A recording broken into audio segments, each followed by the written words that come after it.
new server to replace my old one. Without any further waiting, let's go ahead and jump right on in. The new server is going to be getting a 5960X from Intel, 16 gigabytes of DDR4 RAM that we're going to later upgrade to 32 gigabytes, as well as a Gigabyte X99 UD3P motherboard. There's no special specifications on this. I just picked it out because it was the cheapest one of the X99 boards, and it's supposed to be ultra durable. So we'll see how that plays out in the end.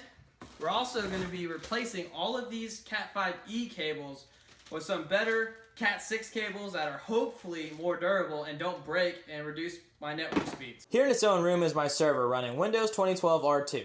I converted my old gaming rig into this server so I could run my own virtual machines, movie streaming service, Mumble, game servers, and Steam repository amongst a few other things. Starting at the top, we have a DarkRock Pro 3 and an Intel 3770K with 8 gigabytes of RAM. Just under the CPU cooler are 2 gigabit NICs and 1 RAID card. Both of the hard drives attached to the RAID card are configured in a RAID 1 for the operating system, or OS, and then I also have 19 terabytes of redundant storage.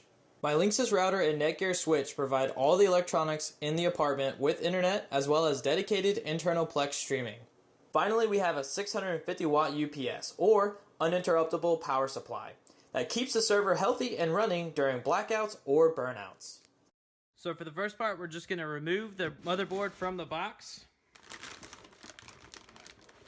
Or we're going to try at least, one of the two. Now that we have the motherboard removed, we're just going to take it out of the plastic covering, or the static bag.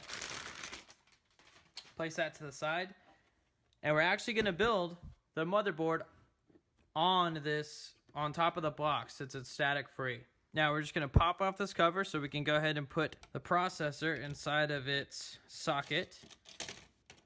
Lift it up carefully. Just removing the 5960X from its cardboard enclosure. And then we're supposed to make sure the arrow lines up somewhere on here, but I never find the other arrow, so I'm just going to assume it goes in this way. And it does not, so we're going to flip it around the other way. By the way, don't do this at home because you can probably break your processor. Okay, so now that that's definitely in, we're just going to flip the lid closed and try and flip it closed. Okay, so we're going to pop down that, close the first latch, and then the second.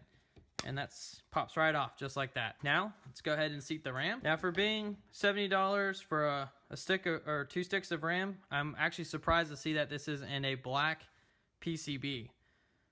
So we just want to make sure the notch matches with the notch on the motherboard.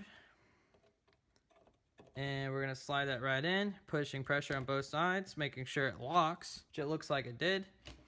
And then do the same thing for the other RAM stick. Okay, now we're almost done. Since the 5960X doesn't have onboard graphics, I will actually be sticking in an old GeForce 9800 GT graphics card that I had from way back in the day to be my video out for this build.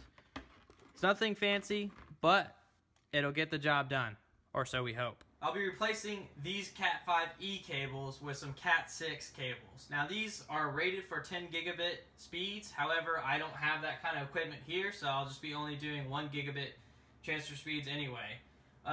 The reason why I'm making this move is primarily because these cables are just really cheap and have been going out on me. What I mean by that is I'll be getting gigabit speeds and then it'll drop down to 10 base 100. And that's not good. We can't be having that, especially while in the middle of a game or while transferring data or trying to upload videos. I just can't do it. The speeds are way too slow. So let's go ahead and get started and start replacing some cables. I'm going to replace the ones on the wall first because they're non-critical to the other systems that are in the apartment. And then once I do that, I will actually replace all of the ones from the NIC on the server.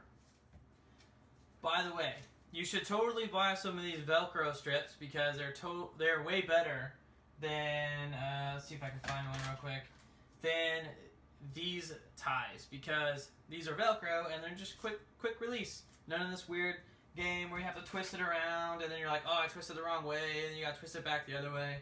So much easier. And they're pretty cheap. So if you don't have them, you should buy some for your cable management needs. Yeah, new cables. And they smell great. Oh wait, these are actually too long. These are my 14 footers. Where are my... Are these 14 feet? Yeah.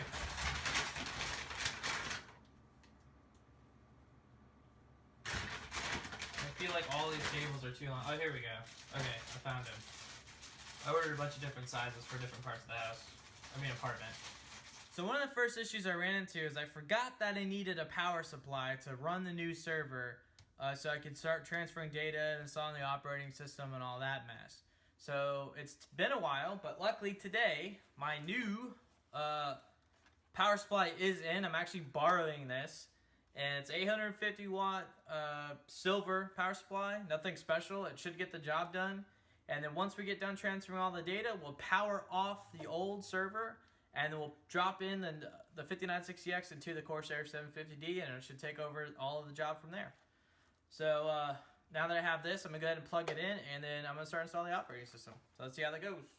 So I just finished packing up the Gigabyte motherboard. And I'm sending it out tomorrow back to Newegg. Hopefully the EVGA motherboard gets here tomorrow with no issues or any delays, and we can go ahead and continue building the new server.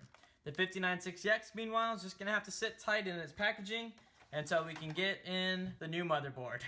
With that being said, thank you guys for watching, and I'll see you for part 2.